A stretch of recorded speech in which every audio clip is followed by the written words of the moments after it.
성경 말씀 보시겠습니다. 성경 말씀은 신약성경 골로새서 4장 7절 말씀부터 9절 말씀까지만 한 절씩 교독하여서 봉독하시고 9절 말씀은 함께 봉독하시기로 하겠습니다.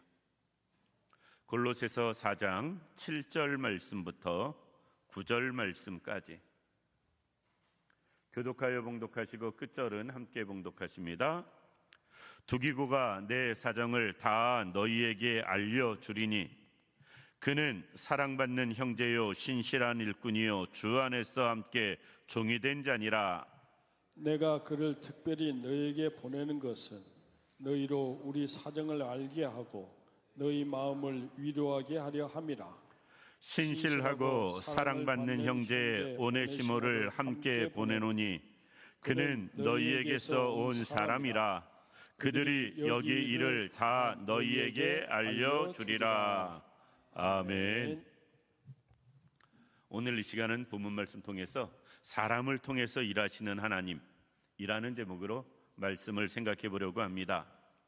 골로새서를 이제 사도 바울은 마무리해가는 과정 가운데 두 사람을 골로새 교회에 보내면서 소개를 합니다. 그냥 글로만 소개하는 게 아니고요, 지금 자기 곁에 있는 사람, 지금 로마에 자기와 함께 있던 두 사람을 골로새 교회에 골로새서 편지를 가지고 돌아갈 수 있게 사람을 보냅니다. 두 사람을 보내면서 그 사람들에게 그 두 사람을 소개하는 모습을 볼 수 있는데, 본문을 통해서 두기고와 특별히 오네시모 생각해 보면서 사람을 통해서 일하시는 하나님이라는 제목으로 말씀을 생각해 보려고 합니다. 하나님의 역사는 말씀으로도 충분합니다. 사람이 없어도 하나님은 말씀 한 가지만 가지고도 모든 일을 행하실 수 있는 분이세요. 천지를 창조하시는 것도 말씀으로 창조하시거든요. 그러니까 세상에 어떤 일이 천지를 창조하는 일보다 더 대단한 일, 위대한 일이 또 있겠어요? 그렇다고 놓고 보면 하나님은 우리 없어도 하나님이 원하시는 모든 일을 말씀으로도 다 하실 수 있으신 하나님이십니다. 하나님은 또 혹 말씀이 아니라도 성경에 보면 까마귀를 통해서도 역사하시는 하나님이셨고요, 당나귀를 통해서도 역사하시는 하나님이셨습니다. 예수님은 이렇게 말씀합니다. 돌들을 통해서도 하나님이 역사하실 수 있다라고 말씀을 하세요. 그러니까 하나님께서는 다양한 방법 또 다양한 것들을 통해서 얼마든지 일을 하시는 하나님이십니다. 그럼에도 불구하고 하나님은 사람을 통해서 일하시기를 가장 기뻐하셨고 즐겨하셨고 많이 하셨음을 볼 수가 있습니다. 독생자 예수 우리를 구원하는 것도 예수님을 보내주셔서 우리의 구원을 이루어주셨고요, 예수님이 행하신 모든 일들은 그 제자들이 보고 배우면서 주님이 승천하신 이후에 제자들과 초대교회 성도들을 통해서 하나님은 하나님의 일을 감당해 가시는 모습을 보게 됩니다. 특별히 사도 바울과 같이 위대한 전도자를 통해서 하나님은 지금 하나님의 일들을 많이 감당해 가세요. 그런데 지금은 골로새 교회를 위해서 사도 바울이 두기고와 오네시모를 보냅니다. 왜? 그 두 사람이 그 교회에 필요한 사람이었기 때문에 그렇습니다. 그래서 하나님이 사용하시는 사람, 교회에서 필요한 사람은 이 두 사람을 생각해 보면서 어떤 사람인가 생각해 보고요, 우리는 지금 하나님 앞에 어떻게 쓰임받고 있는가, 그 부분에 대해서 스스로 점검해 볼 수 있는 그런 시간 되기를 원합니다. 첫 번째, 사도 바울은 골로새서를 마무리하면서 7절 보면 두기고가 내 사정을 다 너희에게 알려주리니 라고 말씀하고 있습니다. 쉽게 이야기해서 사도 바울의 모든 사정, 사도 바울의 모든 말, 이것을 두기고를 통해서 너희에게 가서 말하게 하고 또 편지는 전하게 하겠다라는 말씀이에요. 굉장히 중요한 일이거든요. 그런데 두기고는 이 골로새 교회에 편지 보내는 것만으로 끝나지 않습니다. 에베소서에도 이 두기고가 비슷한 모습으로 또 등장을 합니다. 예배소서에도 이 두기고가 등장하는 모습을 놓고 볼 때 두기고가 여러 가지 면에서 다양하게 쓰임받은 모습 볼 수 있다. 예배소서도 마찬가지로 마무리되어지는 6장 21절에 또 22절에 마무리하면서 두기고를 소개하고 사도 바울은 예배소서를 마무리해요. 그렇게 놓고 볼 때 두기고가 초대교회의 골로새 교회가 됐든 예배소 교회가 됐든 또 성경에 기록되지 아니한 다른 많은 교회에 정말 귀하게 쓰임받았음을 짐작해 볼 수 있다라는 것입니다. 그러면 도대체 두기고는 우리가 잘 알지도 못하는 사람이잖아요. 이름도 사실 생소한 사람이잖아요.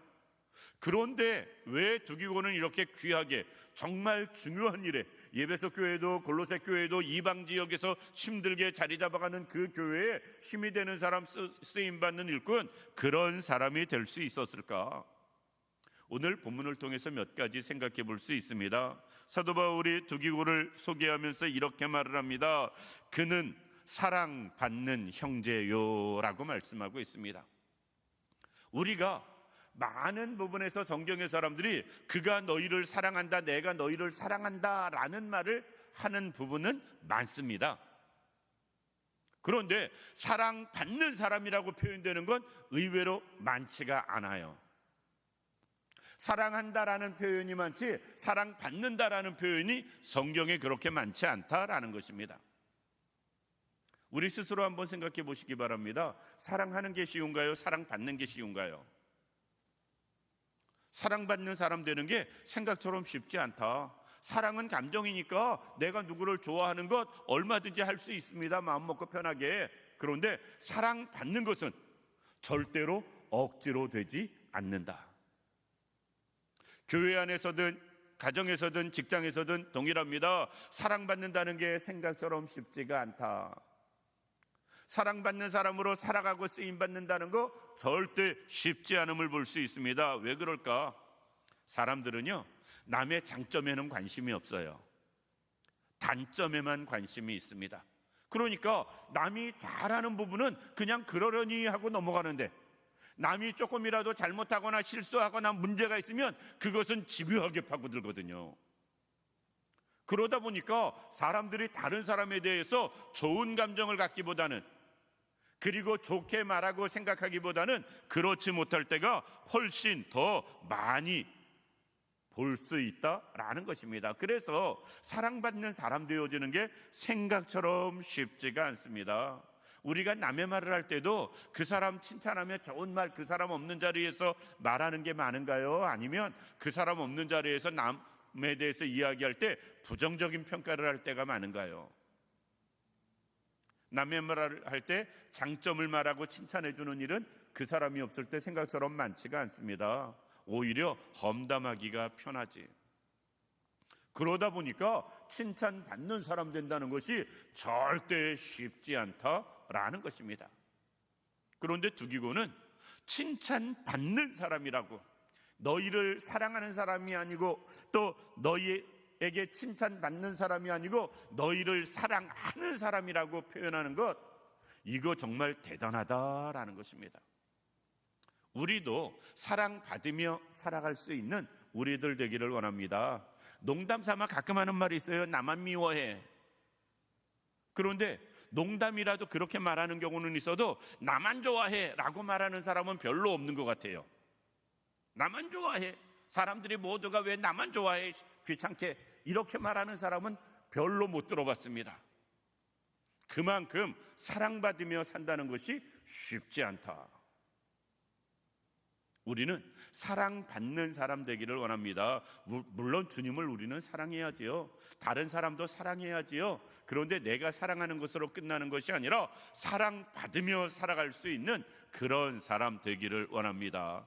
교회에서 특별히 사람들에게 인정받고 사랑받는다고 그러면 그 사람 대단한 사람이에요. 하나님은 그런 사람을 들어 사용하신다라는 것입니다. 또 두기고를 왜 하나님은 들어서 사용하시는가? 그를 이야기하면서 이렇게 이야기합니다. 7절 중반 이후에 보면 신실한 일꾼이요. 그런데 두기고에 대해서 신실하다라는 바울의 표현은 여기서 한 번에 끝나지 않습니다. 말씀드린 것처럼 에베소서 6장에서는 두기고를 표현할 때 진실한 사람으로 표현을 해요. 진실한 사람, 진실한 사람, 신실한 사람 한 맥락으로 우리가 볼 수 있거든요. 그러니까 사도 바울은 두기고를 소개할 때마다 그는 진실한 사람이다 라고 강조하며 자신 있게 추천하는 모습을 볼 수가 있습니다. 사람을 소개하는 게 참 쉽지가 않습니다. 남에게 사람을 소개하는 게 정말 쉽지가 않아요. 그런데 사도 바울은 두기고를 소개할 때마다 이 사람은 진실한 사람이야 라고 소개를 하고 있습니다. 구체적으로 어떤 면이 어떻게 신실한지는 몰라도 그렇게 사도 바울이 인정할 정도로 신실한 사람이었다면 그는 참 대단한 사람이었을 것입니다. 왜? 사도 바울의 삶에는 주변에 우리가 표현이 그런데 늘 배신을 많이 당합니다. 늘 공격을 많이 당해요. 특별히 그때 당시의 전도자의 삶은 더더욱 더 그랬습니다. 유대인들로부터 끝없는 핍박이 있었고요, 이방인들로부터 계속되는 대적이 있었고요, 그리고 많이 함께하던 사람들이 다 떠나가는 모습, 배신의 모습을 겪게 됩니다. 요한복음 6장에도 예수님이 베세다 광야에서 오병이어를 경험한 그 사람들이 다 떠나갈 때 제자들을 향해서 그렇게 말하거든요. 너희도 가려느냐? 주님의 마음이 그때 꽤 쓸쓸하셨지 않았을까? 주님은 배신감이라고 생각은 안 하셨겠지만 인간적으로 참 쓸쓸한, 씁쓸한 그런 떠나는 사람의 뒷모습을 바라보면서 제자들에게 말씀하셨을 것 같습니다. 그런데 사도 바울도 그 감정이 많이 나타나요. 누구는 뭐 때문에 어디 갔고 누구는 뭐 때문에 어디 갔고 다 떠나갔다. 그러면서 지금은 누구밖에 없다. 이런 표현을 많이 하거든요. 그러니까 사도 바울도 늘 자기 곁에서 떠나는 사람들로 인해서 당하는 아픔, 갈등, 고통 이런 것이 있었어요. 그런데 지금 사도 바울은 말씀드린 것처럼 골로새서는 로마 감옥에서 죽기 직전에 쓰는 거거든요. 이거 쓰고 디모데 후서 쓰고 그는 삶이 마무리됩니다. 그런데 그 마지막 그 순간까지 지금 두기고는 바울과 함께 있는 거예요.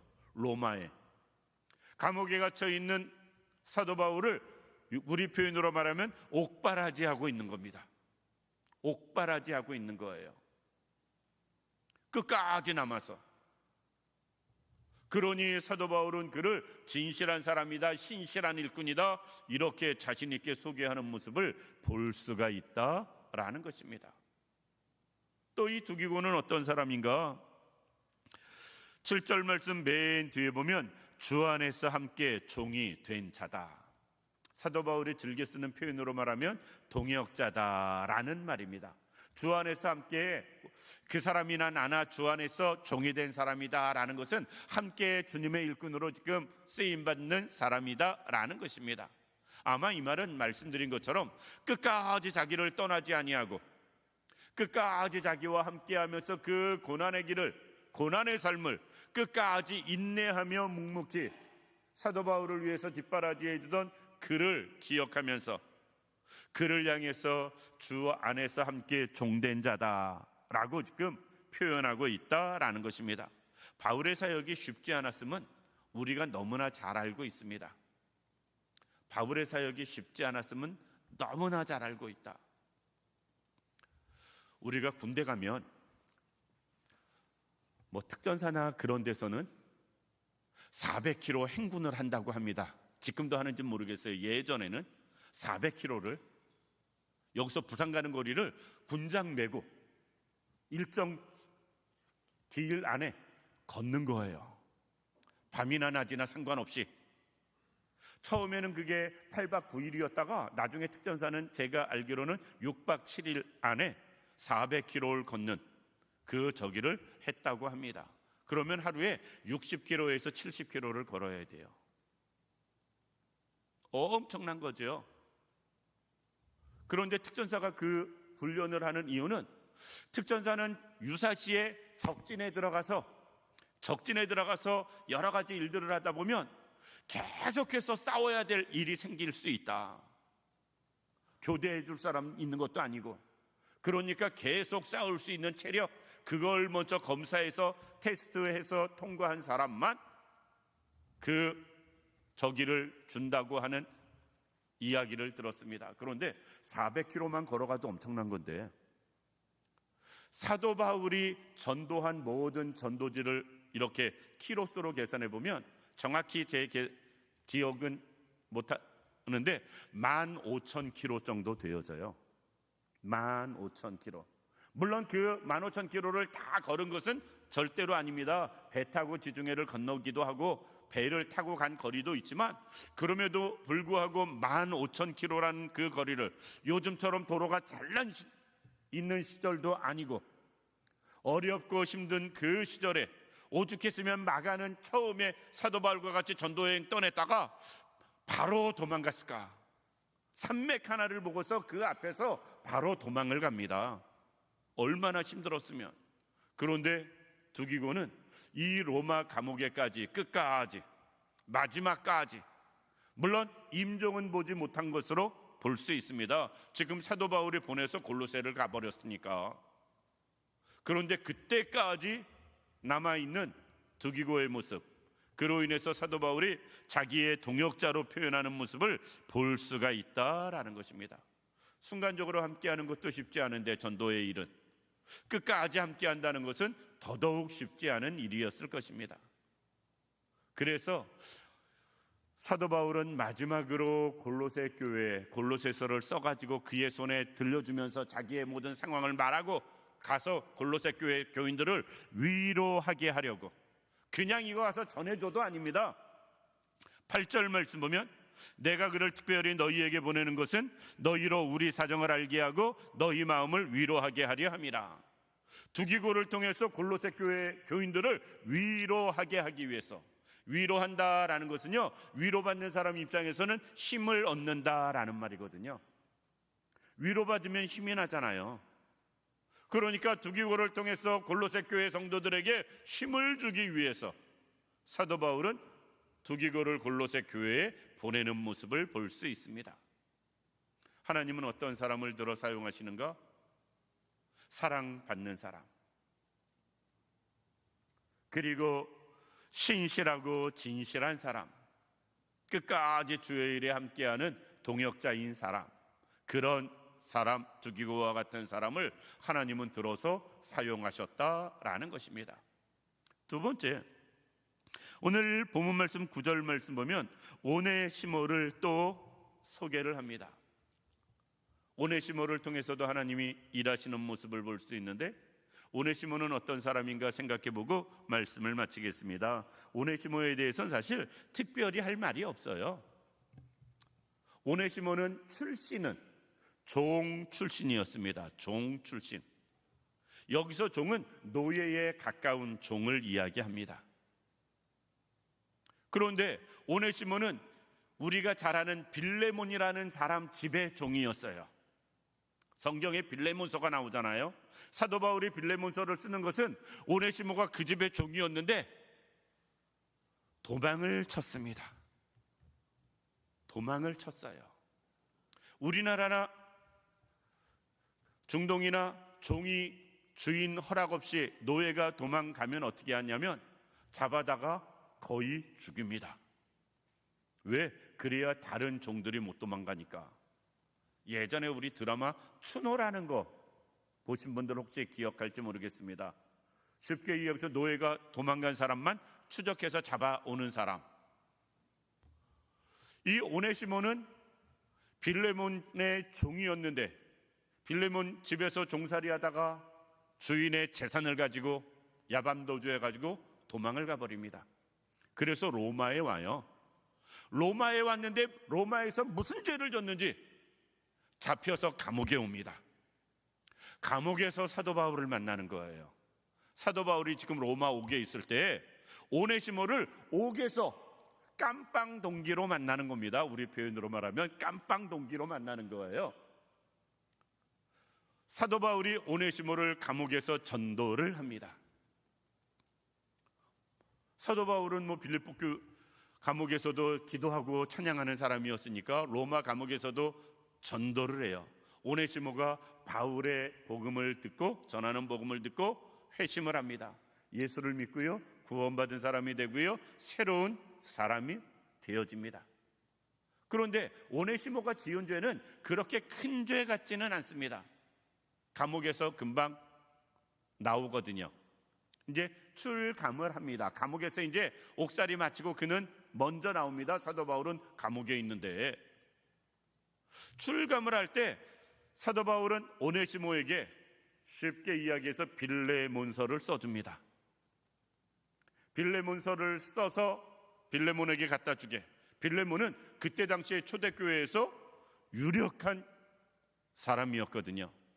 우리 표현으로 말하면 교회의 정말 중추적인 일꾼이었습니다. 믿음이 좋은 그 사람에게 이 오네시모를 소개하면서 그가 종이었는데 종으로 대하지 말고 주 안에서 형제로 받으라 라고 이야기하면서, 이제 옛날의 오네시모가 아니다, 바뀌고 변해서 새로운 사람 되었다 라고 해서 빌레몬에게 돌려보내는 일을 합니다. 그런데 반대로 오네시모 입장에서 한번 생각해 보시기 바랍니다. 그때 당시에 아무리 사도 바울이 소개장을 써줬다 할지라도 자기 집과 그 집에서 재산 가지고 도망친 그 주인 집에 가고 싶겠어요?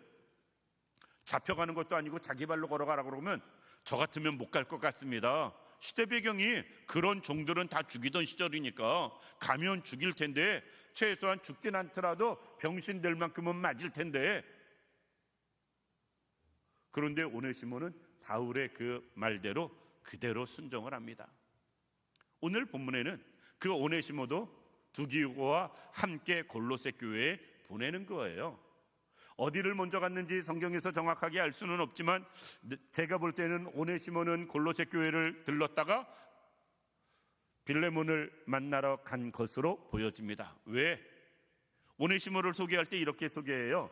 신실하고 사랑받는 형제 오네시모를 함께 보내노니 그는 너희에게서 온 사람이라. 이 오네시모가 빌레몬 지역에서 있다가 저기 주인집 물건을 훔치고 도망가 버렸다. 그러니까 빌레몬이 지금 있는 곳이 이 골로새 교회였었다라는 것입니다. 그러니까 빌레몬 개인집에 먼저 갔는지 골로새 교회를 먼저 왔는지는 정확하게 알 수는 없어요. 중요한 것은 오네시모는 예수 믿고 사람이 바뀌고 변한 다음에는 목숨 걸고라도 주의 말씀에 순종하는 사람이 되어졌고요, 그리고 신실하게 쓰임받는 사람이 되어졌다라는 것입니다.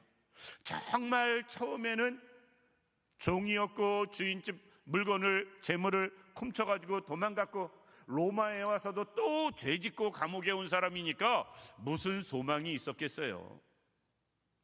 복음으로 전혀 새로워진 오네시모, 그리고 귀하게 쓰임받는 오네시모를 볼 수 있습니다. 이제 우리를 스스로 한번 생각해 볼 수 있습니다. 쓰임받은 사람을 생각해 보면 사랑받는 사람, 진실한 사람, 그리고 주의 일에 함께하는 동역자인 사람, 그리고 바뀌고 변하고 새로워진 사람, 그런 사람을 하나님은 사용하십니다. 우리는 지금 하나님 앞에 쓰임받고 있는가? 나는 하나님 앞에서 지금 하나님의 일을 감당하며 살아가고 있는가? 혹 그렇지 못한 부분들이 있다면 나는 어떤 면이 부족한가? 두기고와 오네시모를 생각해 보면서 이런 사람들에 비해서 나는 부족한 것이 무엇인가? 우리 스스로 한번 생각해 볼 수 있기를 원합니다. 그리고 우리의 부족한 부분은 우리 스스로 채워갈 수 있기를 원합니다. 쓰임받기 위해서. 두기고와 같이, 오네시모와 같이, 더 나아가서는 사도 바울과 같이 쓰임받기 위해서 우리가 본문에 나오는 사람들처럼 사랑받는 사람, 진실한 사람, 그리고 하나님의 일을 함께하는 동역자인 사람, 예수 안에서 바뀌고 변한 새로워진 사람 꼭 되어서 우리도 두기고와 같이, 오네시모와 같이 하나님 앞에, 사람 앞에 귀하고 복되게 쓰임받으며 살아갈 수 있는 우리 모두가 되기를 주님의 이름으로 축원합니다. 기도드리겠습니다. 고맙고 감사하신 아버지 하나님, 우리도 쓰임 받기를 원합니다. 두기고와 같이 오네시모와 같이 하나님, 사람들을 위로하며 하나님의 일을 감당하며 동역자 소리 들을 만큼 쓰임 받기를 원합니다. 하나님, 사람을 들어 사용하시는 하나님, 우리를 들어 사용하여 주옵소서. 하나님이 우리를 들어 사용하실 수 있도록 우리가 사랑받는 사람 되게 하시고 진실한 사람 되게 하시고 동역자로 쓰임 받게 하시고 새롭게 변화되고 바뀌는 사람 되게 하여 주시옵소서. 두기고와 같이 오네시모와 같이 우리도 하나님 앞에 사람 앞에 귀하게 쓰임 받는 모든 일꾼들 다 되도록 주님이 도우시길 원하오며 예수님의 이름으로 기도드립니다. 아멘.